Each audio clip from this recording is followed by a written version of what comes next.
Dear students, a very good morning.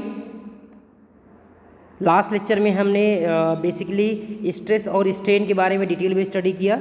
Okay, आज का जो हमारा टॉपिक है that is the stress strain relation और diagram for the ductile material that is the for mild steel और low carbon steel. That means क्या करने वाले हैं हम यहाँ पे स्ट्रेस स्ट्रेन रिलेशन के बारे में पढ़ने वाले हैं। इसका सबसे मोस्ट इंपॉर्टेंट क्वेश्चन बनता है आपका इस यूनिट से कि आप माइल्ड स्टील के लिए स्ट्रेस स्ट्रेन बिहेवियर को प्लॉट करें, या पूछता है आपका डक्टाइल मटेरियल के लिए या फिर आपका लो कार्बन स्टील के लिए। तो ऐसा नहीं कि खाली हम डक्टाइल मटेरियल के लिए पढ़ेंगे, हम ब्रिटल मटेरियल के लिए भी पढ़ेंगे। बट अभी हम लोग जो कवर करने वाले हैं वो किसके बारे में बात करने वाले हैं, हम डक्टाइल मटेरियल के बारे में बात करने वाले हैं। क्लियर है? तो देखें, आपका सबसे पहले आपका जब किसी कोई भी आपका स्टैंडर्ड स्पेसिमेन लेते हैं तो जब आप हम उस पर लोडिंग आपका लोड अप्लाई करते हैं, टेंसाइल लोड अप्लाई करते हैं, तो उसमें आपका जो चेंजेस आते हैं वो किस तरह से आते हैं। इससे पहले भी हमने देखा है कि जब टेंसाइल लोड लगाएंगे तो ऑब्वियस सी बात है उसकी लेंथ में क्या करेगी, आपका एक्सटेंड करेगी, लेंथ के लॉन्ग आपका एक्सटेंड करेगा, और रिमेनिंग डायमेंशन क्या होंगे आपका, वो ऑब्वियस सी बात है डिक्रीज करेंगी। ठीक है, तो देखिए यहाँ पे क्या दिया हुआ है, load stress strain diagram for a typical structural steel as specimen in tension is shown in figure. Strains are plotted on the horizontal axis and stress on the vertical axis. ऐसा क्यों बोला जा रहा है एक्चुअली में कि जब भी कभी भी किसी बॉडी में आपका लोड अप्लाई होता है तो ऑब्वियस सी बात है क्या होगा, लोड को रजिस्ट करने के लिए क्या होता है आपका वहाँ पे लोड रजिस्टिंग आपका फोर्स अप्लाई होता है, लोड के अपोजिट में आपका फोर्स एक्ट होता है, और इस फिनोमेना को हम लोग क्या बोलते हैं, स्ट्रेस बोलते हैं। ठीक है, तो स्ट्रेस क्या होता है आपका, जब भी कोई आपका लोड लगता है तो सबसे पहले क्या होती है, आपका क्वेश्चन एक्चुअली पूछा जाता है आपसे कि पहले आपका स्ट्रेस आता है या स्ट्रेन आता है। तो ध्यान रखिएगा, दोनों में ही स्ट्रेस और स्ट्रेन में स्ट्रेन क्या होता है आपका इंडिपेंडेंट वेरिएबल है, जबकि स्ट्रेन पे आपका स्ट्रेस डिपेंड करता है। आप खुद सोचो, आपका यदि प्रैक्टिकल वैल्यू की बात किया जाए, प्रैक्टिकल नॉलेज की बात किया जाए, तो मान लिया ये कोई बार है, ठीक है, ये आपका ऐसे है, ठीक है, आपने लोड लगा दिया, आपने लोड लगाया तो क्या हो जाएगा, ये ऑब्वियस सी बात है, यदि आप टेंसाइल लोड लगा रहे हैं यहाँ पे तो क्या करेगा, ये ऑब्वियस सी बात है क्या करेंगे, एक्सटेंड करेगा। तो क्या होगा, आपका लेंथ आपकी लेंथ में इंक्रीमेंट हो जाएगा और डायमीटर इसका डिक्रीज कर जाएगा। ऐसा ही होगा, ठीक है ना, क्लियर है? तो जब ऐसा होगा तो यहाँ पे जब आप इसको मेज़र करते हैं, यदि आप प्रैक्टिकल की बात करें, एक्सपेरिमेंटल डेटा की बात करें, तो सबसे पहले मान लिया इसकी लेंथ कितनी थी आपका, यदि ये 100 है, 100 mm है, ये कितनी हो गई, मान लिया 150 mm है, कितनी हो गई आपका 150 mm होता है। तो यहाँ से आप देखें डायमेंशन कितनी आपका, एलोंगेशन कितना हो गया आपका 50 mm का आपका चेंज आ गया। तो जब आपका 50 mm पता चल गया तो एक्चुअली में स्ट्रेन क्या होता है, स्ट्रेन निकालते हैं हम। Strain is nothing but the, जिसको हम लोग एप्सिलॉन से डिनोट करते हैं, आपने लास्ट लेक्चर में देखा। तो स्ट्रेन क्या हो जाएगा, that is the del L by L. क्या होता है आपका, डेल एल बाई एल होता है। तो डेल एल आपने कितना देख लिया, आपका कितना चेंज हुआ, 50 का हुआ अपना, फाइनल माइनस इनिशियल करेंगे तो 50 आ जाएगा, अपॉन में क्या आ जाएगा, एल। एल कितना था आपका ओरिजिनल लेंथ, यानी कि 100, यानी कितना आ गया आंसर, यानी कि 0.5 का क्या देख लिया आपने, स्ट्रेन आ गया। क्लियर है? यानी कि आप यहाँ से स्ट्रेन पहले निकाल लेते हैं। जब आपका स्ट्रेन निकल आता है तो फिर क्या कहता है, हुक्स लॉ क्या कहता है, stress is directly proportional to strain. तो यहाँ से आपका प्रोपोर्शनलिटी को हम हटा करके यहाँ पे एक कांस्टेंट यूज़ करते हैं, that is the Young's modulus E. तो stress is equal to E into epsilon. तो स्ट्रेस क्या है आपका, that is the sigma, strain क्या है आपका, दैट इज़ द एप्सिलॉन, और ई क्या है आपका, that is the Young's modulus. Clear है? तो कहने का मतलब ये है कि जब हम यहाँ से स्ट्रेन आपने निकाल लिया, या आपने स्ट्रेन क्या किया, आपने निकाल लिया यहाँ से ना, स्ट्रेन आ गया 0.5, तो कुछ नहीं करना है, स्ट्रेन को आपका यंग्स मॉडुलस, मटेरियल की जो प्रॉपर्टी है यंग्स मॉडुलस आपका हर एक के लिए दिया रहता है, तो यहाँ से आप स्ट्रेस निकाल लेते हैं। तो यानी किस पे कौन डिपेंड कर रहा है, पहले आप स्ट्रेन निकालेंगे, उसकी मटेरियल जो प्रॉपर्टी है यंग्स मॉडुलस से मल्टीप्लाई कर देंगे तो आपका स्ट्रेस निकल जाएगा। तो कहने का मतलब ये है कि स्ट्रेस और स्ट्रेन में दोनों में क्या है आपका, दोनों में देखा जाए तो क्या होगा, जो स्ट्रेन है आपका वो एक डिपेंडेंट वेरिएबल है, सॉरी इंडिपेंडेंट वेरिएबल है, जबकि जो स्ट्रेस है वो इंडिपेंडेंट वेरिएबल है। क्लियर है? यहाँ पे स्टैंडर्ड स्पेसिमेन दिया गया है, यहाँ पे देखेंगे जब यहाँ पे हम लोड लगाते हैं, ये जब हमने लोड लगाया तो ऑब्वियस बात क्या होगा, आपका पहले लेंथ कितनी थी आपका सेगमेंट की, L0 थी मान लिया, ठीक है, बाद में आपको ऑब्वियस बात है लेंथ इंक्रीज कर गई आपका, यहाँ पे जो कि आपको पता है जब डिफॉर्मेशन होता है, जब यील्डिंग होती है तो पहले क्या होती है आपका नेकिंग होती है आपका, उसके बाद यहीं से आपका मटेरियल फ्रैक्चर हो जाएगा, ब्रेक कर जाएगा। ठीक है। तो आफ्टर आपका टेंसाइल लोड क्या हो जाएगा, लेंथ में इंक्रीमेंट हो गया, तो कितनी लेंथ इंक्रीज कर गई, ये आपका एल नॉट कितना हो गया, एल हो गया। क्लियर है। तो ये आपका स्टैंडर्ड स्पेसिमेन दिया गया है। क्लियर है। देखिए यहाँ पे क्या हो जाएगा, the load on the test specimen is increase gradually, धीरे धीरे आपका लोड अप्लाई करेंगे, बढ़ाएंगे धीरे धीरे, from zero in suitable increments till the specimen fails, धीरे धीरे सडन लोड अप्लाई नहीं करेंगे, दैट मीन्स इम्पैक्ट लोड नहीं लगाएंगे, ग्रेजुअली हम लोड बढ़ाते जाएंगे और तब तक बढ़ाते जाएंगे जब तक कि इसका डिफॉर्मेशन ना हो जाए, दैट मीन्स येल्डिंग होगी, नेकिंग होगा, उसके बाद क्या करें, परमानेंट डिफॉर्मेशन हो जाएगा, टूट जाएगा। ठीक है। तो धीरे धीरे आपका यहाँ पे इसको बढ़ाते हैं तो इस प्रकार से नेकिंग होती है, उसके बाद यहाँ से ये ब्रेक कर जाता है। क्लियर है। चलिए बात करते हैं इसका डायग्राम कैसे आपका प्लॉट करते हैं आपका माइल्ड स्टील के लिए, तो उसका आपका थोड़ा सा फोकस करें यहाँ पे।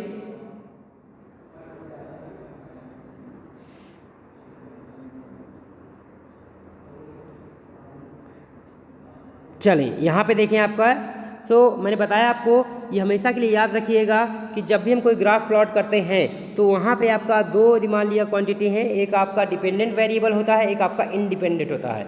तो जो इंडिपेंडेंट होता है वो हमेशा एब्सिसा में आता है, जबकि जो डिपेंडेंट वेरिएबल है वो किस में आता है, ऑर्डिनेट में आता है। ठीक है ना। यदि मैं दूसरी लैंग्वेज में बात करूं तो आपका जो इंडिपेंडेंट वेरिएबल है वो हमेशा क्या होता है, एक्स एक्सिस में आता है या हॉरिजॉन्टल एक्सिस में आता है, जबकि जो डिपेंडेंट वेरिएबल है वो किस में आता है, आपका वाई एक्सिस में आता है या फिर वर्टिकल कॉलम में आता है। क्लियर है। अब देखिए यहाँ पे जब हम स्ट्रेस स्ट्रेन बिहेवियर यहाँ पे ड्रॉ कर रहे हैं तो कहाँ से स्टार्ट करते हैं, जीरो वैल्यू से। जब हम लोड लगाना स्टार्ट करते हैं तो लोड जब लगाते हैं, मान लीजिए इनिशियल आपका जीरो, आपका लोड आपका जस्ट स्टार्ट कर रहे हैं लगाना, तो जैसे जैसे लोड लगाएंगे तो क्या होगा, उसके डायमेंशंस में आपका चेंजेस आएंगे, स्ट्रेन आएगा उसमें। ठीक है। लेंथ में आपका इंक्रीमेंट हो रहा है टेंसाइल लोड पर, या कंप्रेसिव लोड लगा रहे हैं तो लेंथ में डिक्रीमेंट हो रहा है। क्लियर है। तो स्ट्रेन आपका आएगा, स्ट्रेन का रेट, स्ट्रेन में चेंजेस आएगा, बढ़ता जाएगा और उसके साथ साथ आपका स्ट्रेस भी बढ़ रहा है। तो कहाँ तक बढ़ेगा ये आपका, ये पॉइंट ए तक, ध्यान दीजिए आपका पॉइंट ए तक क्या होगा आपका, ये बिल्कुल लीनियर आपका बिहेव करता है। और इस पर्टिकुलर पॉइंट को हम क्या बोलते हैं, पॉइंट ए से जो डिनोट किया गया है इसको बोलते हैं आपका प्रोपोर्शनल लिमिट। प्रोपोर्शनल लिमिट का मतलब है यहाँ पॉइंट ए तक क्या रहेगा, स्ट्रेस जो रहेगा, स्ट्रेस क्या करेगा, हुक्स लॉ को फॉलो करेगा, दैट मीन्स स्ट्रेस क्या रहेगा, स्ट्रेन के डायरेक्टली प्रोपोर्शनल रहेगा up to the point A. इसे बोलते हैं आपका क्या बोलते हैं, लिमिट ऑफ प्रोपोर्शनलिटी। ठीक है। आपको अलग से भी दिखाया गया है, ध्यान से यहाँ पे देखेंगे तो पॉइंट ए क्या है आपका, प्रोपोर्शनल लिमिट है। क्लियर है। जैसे ही इसके आगे लोड आप बढ़ाते हैं पॉइंट बी में आएंगे, पॉइंट बी में आएंगे तो क्या होगा, ऑब्वियस सी बात है, ये इस पॉइंट को बोलते हैं आपका लिमिट ऑफ इलास्टिसिटी। तो इलास्टिसिटी आपको पता है अच्छे से कि आपका अप टू पॉइंट बी क्या होगा, कि जितने यदि आप लोड लगाते हैं तो ऑब्वियस सी बात है वहाँ पे क्या होगा, स्ट्रेन जनरेट होगा, उसी कारण से स्ट्रेस आएगा। बट जो आपका शेप चेंज हो रहा है आपका, वो टेम्परेरी डिफॉर्मेशन हो रहा है, यहाँ पे परमानेंट डिफॉर्मेशन नहीं होता है up to the point B. Temporary deformation का मतलब क्या है कि यहाँ तक आपका पॉइंट बी तक जितना भी लोड लगाएंगे, नो डाउट चेंजेस आएंगे डायमेंशंस में, स्ट्रेसेज इंड्यूस होगा, लेकिन जैसे ही आपका लोड रिलीज करेंगे क्या करेगा, ये साइज को रिगेन कर लेगा, अपने ओरिजिनल साइज में आ जाएगा। तो इसे क्या बोलते हैं, इसे बोलते हैं हम लोग इलास्टिक लिमिट, किसको, पॉइंट बी को। ओके। अब बात करेंगे हम पॉइंट सी की, किसकी बात करेंगे, आपका पॉइंट सी की बात करेंगे। ठीक है। तो पॉइंट सी क्या है आपका, that is the upper yield point. Upper point C क्या बोलते हैं, अपर यील्ड पॉइंट बोलते हैं, और पॉइंट डी को क्या बोलते हैं आपका, लीवर यील्ड पॉइंट। तो पॉइंट सी क्या है आपका, ये वो पॉइंट है जहाँ पे आपका इलास्टिक डिफॉर्मेशन स्टार्ट होता है। एक काम करें, आपके साथ के साथ इसकी लैंग्वेज को भी आप देखते जाएं तो आपके लिए बेटर रहेगा। सबसे पहले बात करें किसके बारे में, प्रोपोर्शनल लिमिट के बारे में। देखें यहाँ पे ध्यान से, from O to A the curve is straight and linear and hence proportional limit is the limiting value of stress up to which stress is directly proportional to strain and hence Hooke's law holds good up to point A, यानी कि point A तक है आपका, ये Hooke's law को follow करता है। ये मैंने आपको बता ही दिया, पॉइंट ए तक आपको यहाँ पे पॉइंट ए तक क्या रहेगा आपका, स्ट्रेस आपका स्ट्रेन के डायरेक्टली प्रोपोर्शनल रहेगा। इसी कारण से हम इसको क्या बोलते हैं, प्रोपोर्शनल लिमिट बोलते हैं। क्लियर है। दैट मीन्स यहाँ तक आपका हुक्स लॉ को फॉलो करेंगे। आगे बढ़ते हैं, आपका इलास्टिक लिमिट में देखें, इलास्टिक लिमिट क्या है आपका, the point B is slightly beyond point A. क्या है आपका, दैट मीन्स जो आपका पॉइंट बी है आपका, वो पॉइंट ए से बिल्कुल थोड़ा सा ऊपर है। ठीक है। And this is known as the elastic limit, इसे हम लोग क्या बोलते हैं, इलास्टिक लिमिट बोलते हैं। And up to point be the material will regain its original size and shape when loaded is removed. जैसे ही हम लोड रिमूव करेंगे तो क्या करेगा, ये साइज को रिगेन कर लेता है। क्लियर है। And this indicates that the material has elastic properties up to point B, यानी कि पॉइंट बी तक क्या करेगा, मटेरियल इलास्टिक प्रॉपर्टी को फॉलो करेगा, यानी कि इलास्टिसिटी का, प्रत्यास्थता का गुण इसमें पाया जाएगा। क्लियर है। तो ये हो गया पॉइंट बी, इलास्टिक लिमिट हो गया। अब मैं बात करता हूँ अपर यील्ड पॉइंट की। ध्यान से देखेंगे आपका अपर यील्ड पॉइंट, देखिए क्या है, if the material is stressed beyond point B, यदि हम क्या बोलते हैं पॉइंट बी तक आप यहाँ पे लोड लगाते हैं तो जो स्ट्रेस लगता है तो plastic deformation starts and the material does not regain its original side, यानी कि आपका जैसे पॉइंट बी के हम ऊपर जाते हैं तो वहाँ अभी तक क्या था, आपका इलास्टिक डिफॉर्मेशन था, लेकिन जैसे पॉइंट बी के एबव जाएंगे, ये देखिए आपका पॉइंट बी यहाँ पे, यदि हम जैसे ही पॉइंट बी के एबव जाएंगे तो यहाँ से क्या, इसके ऊपर प्लास्टिक डिफॉर्मेशन स्टार्ट हो जाएगा। क्लियर है। प्लास्टिक डिफॉर्मेशन आपका स्टार्ट होगा।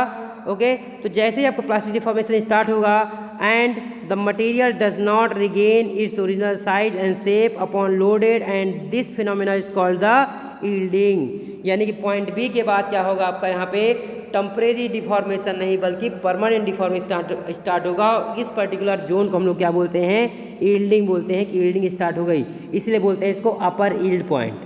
क्लियर है। अब आगे देखें आपका यहाँ पे, आगे देखें, a point at which maximum load और stress required to initiate the plastic deformation और yielding of the material is called the upper yield point, मतलब वो मैक्सिमम फोर्स जो हमें रिक्वायर्ड होता है आपका टेम्परेरी नहीं बल्कि परमानेंट डिफॉर्मेशन के लिए, यानी जिस फोर्स पे आपका यील्डिंग स्टार्ट हो जाती है उसे हम लोग क्या बोलते हैं, दैट इज़ द, वो क्या कहलाएगा आपका, वो अपर यील्ड पॉइंट कहलाएगा, जहाँ पे आपका जो लोड की वैल्यू है वो मैक्सिमम रहती है।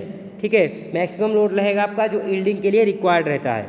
Okay, and at this point the dislocation और slip in the crystalline structure starts moving, और जैसे ही आपका क्या होगा, प्लास्टिक डिफॉर्मेशन मतलब परमानेंट डिफॉर्मेशन स्टार्ट होगा, यील्डिंग स्टार्ट होगी, तो ऑब्वियस सी बात है जो आपका इसके इंटरनल फाइबर है, जो इसमें लेयर्स हैं, ठीक है ना, उसमें आपका डिसलोकेशन स्टार्ट हो जाएगा, स्लिपिंग स्टार्ट हो जाएगी।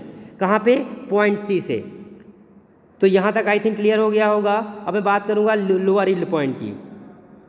लोअर यील्ड पॉइंट जिसको हम पॉइंट डी से डिनोट किए हैं, आप ध्यान दे जरा यहाँ पे, ये देखें, ये है आपका पॉइंट डी, जिसे हम लोग क्या बोलते हैं, that is the lower yield point. तो लोअर यील्ड पॉइंट में क्या होता है, यहाँ पे देखें ध्यान से, एज द डिसलोकेशन और slip is taking place in the material, जैसे कि आपका वहाँ पे क्या होगा, जो फाइबर लाइन है वो आपका डिस्प्लेस हो गई, डिसलोकेशन आपका हो चुका है, वहाँ पे स्लिपिंग हो चुकी है, it offers less resistance to the material and hence curve fall slightly.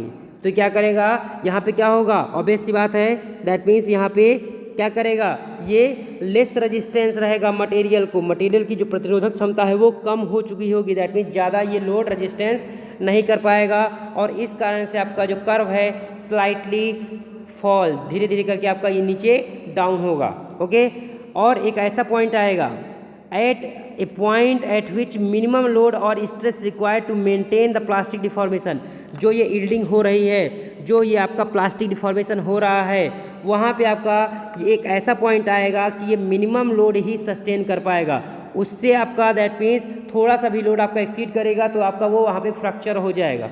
तो वो आपका मिनिमम लोड आपका जो सस्टेन करता है वही क्या कहलाता है, आपका लोअर यील्ड पॉइंट आपका डी कहलाता है। एंड दिस पॉइंट डिफेक्ट्स, यह पॉइंट शो करता है the end of plastic deformation of the material, यहाँ पे क्या होगा, प्लास्टिक डिफॉर्मेशन आपका पूरी तरह से ख़त्म हो जाता है, और अब आप यदि आगे आप फोर्स लगाते हैं तो कहीं ना कहीं ये फ्रैक्चर का केस बढ़ेगा, या जहाँ पे जिसे बोलते हैं अल्टीमेट टेंसाइल स्ट्रेंथ आपको गेन होगी। ओके, तो यहाँ पे क्या होगा, पॉइंट डी के बाद आपका क्या हो जाएगा, प्लास्टिक डिफॉर्मेशन ओवर हो चुका होगा, एंड डिसलोकेशंस और slip become too much in member and they restrict each others movement, मतलब ये पॉइंट डी होता है जो क्या करेगा, आपका पूरी तरह से डिसलोकेशन हो चुका होता है, इसके आगे आपका ये डिसलोकेशन को अवॉइड करता है या रिस्ट्रिक्ट करता है, रोकता है कि अब डिसलोकेशन नहीं होना चाहिए, अदरवाइज क्या होगा, आपका ये डिफॉर्म कर जाएगा पूरी तरह से। क्लियर है। अब बात करते हैं हम पॉइंट ई की, जिसे हम लोग अल्टीमेट स्ट्रेस पॉइंट बोलते हैं या अल्टीमेट स्ट्रेंथ कहते हैं। क्लियर है। आप देखें यहाँ पे कर्व आपका अप होगा, कर्व ऊपर पहुँचेगा, क्योंकि स्लोली आपका यहाँ पे लोड इंटेंसिटी बढ़ाते हैं, स्ट्रेस की वैल्यू बढ़ती है आपका। एंड ये जो पॉइंट ई है आपका, यही अल्टीमेट स्ट्रेस पॉइंट है आपका, या अल्टीमेट टेंसाइल स्ट्रेस है। ये जो लाइन आपको यहाँ पे दिखाई गई है, इसको हम लोग SUT भी बोल सकते हैं, अल्टीमेट टेंसाइल स्ट्रेंथ, या सिग्मा UT भी आप बोल सकते हैं। पॉइंट किसको? ई को। तो देखिए ज़रा पॉइंट ई में क्या होता है, जो अल्टीमेट स्ट्रेंथ है वो है क्या एक्चुअली में, ध्यान यहाँ पे, after lower yield point D strain hardening in the material takes place. अब क्या होगा, यहाँ पे स्ट्रेन हार्डनिंग होती है। स्ट्रेन हार्डनिंग को हम लोग क्या बोलते हैं, it is also known as the work hardening. इसको हम लोग क्या बोलते हैं, आपका वर्क हार्डनिंग भी बोलते हैं। क्लियर है? Is the strengthening of a metal occurs because of dislocation movements with in the crystal structure of the material and hence there is a positive rise in curve from D to E।